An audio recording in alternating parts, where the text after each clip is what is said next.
Hello.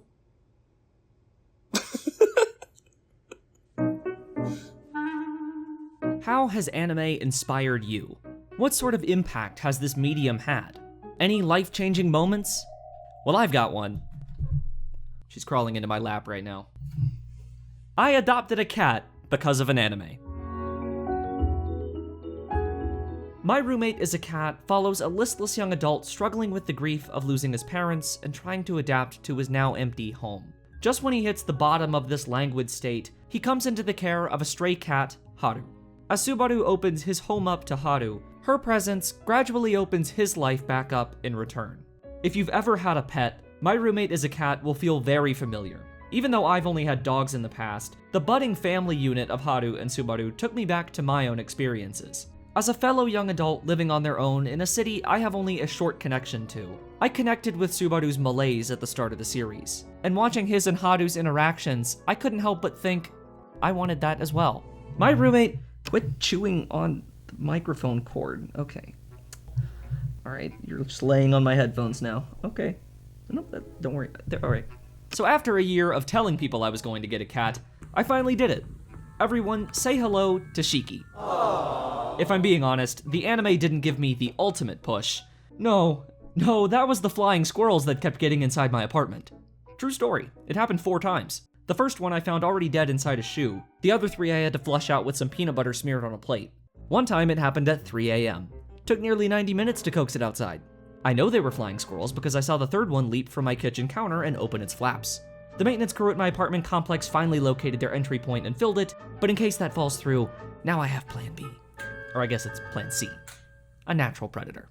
So yes, I named my cat after Ryogi Shiki from Kata no Kyokai, not just because that's one of my favorite characters, but I need her to be an assassin. She already caught a mouse at the foster home when I visited, so she's ready. Regardless of the final straw, My Roommate is a Cat at least planted the seed. But while this story of 2 strays making each other whole is endearing, just how much of My Roommate is a Cat is true to life? After it inspired me to get a cat of my own, can it similarly teach me how to care for one? Yep, okay, that's the mic. Alright. Yeah, okay, there you go. How does my live-action adaptation compare to the original? Now before you say this video is just an excuse to post cat pics, let me be clear. It absolutely is. You son of a bitch. Fittingly, given how both struggle to stay afloat, Subaru and Haru's relationship starts out of necessity, a basic means of survival.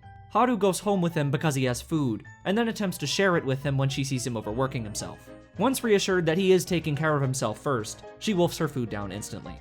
I can't say Shiki's eating habits quite mirror Haru's. While she may have been found as a stray 3-month-old kitten with her siblings, she didn't exactly go hungry in her foster home the next 5 months. Food doesn't seem like quite the same luxury to her as it does to Haru, far more willing to graze throughout the day, regardless of whatever I've eaten. Except when I give her a daily helping of wet food. That disappears immediately. The mere sight of the can gets her going. Recently, she started scattering about half her food outside the dish, regardless of how much is in it. I don't know if she's just trying to put a little more work into her hunt, or share it with me like Haru.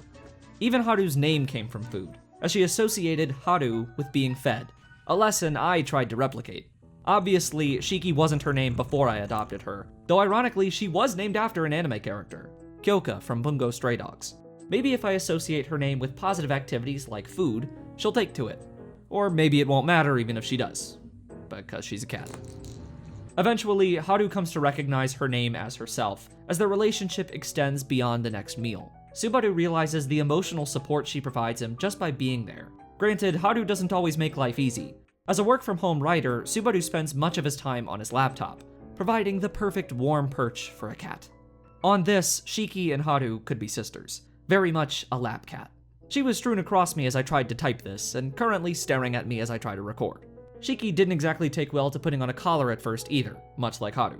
I'd gotten one just for when I take her out, like to the vet, and the first time I put it on her, she freaked and sprinted around the apartment for 5 minutes. And yes, it's Kata no Kyokai themed. What of it? Granted, the collar's not the biggest thing that'd make her want to stay right at home.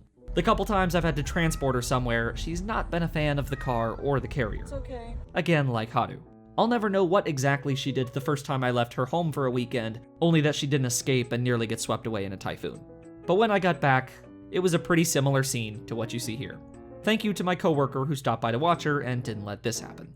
Above all else, My Roommate is a Cat conveys the comfort an animal companion provides. Subaru and Haru perfectly showcase the strength and personal importance of that bond. The way the series shows us the same events from both of their perspectives provides some of its most wholesome and comedic moments, but also drives home how they both need each other. Now, I'd love to stick a translator up to Shiki and see things through her mind, but I'll have to settle for my flimsy attempts at understanding. Off to a great start, relying on anime to tell me what to do. Haru forces Subaru out of his shell, where he meets new people and revitalizes the connections he'd forgotten to cherish. But even his day-to-day outlook has shifted. His house is a bit less quiet, never so alone. It's often said, you don't own a cat, the cat owns you. But I think it really applies here. They care for you just as much as you care for them. No matter what happens in my day, whether I have an awful time at work or I feel things aren't going the way I'd like, she is the one constant I can count on. Always there, always happy to see me. That's the beautiful thing about having a pet. Yes, my roommate is a cat, and I love it.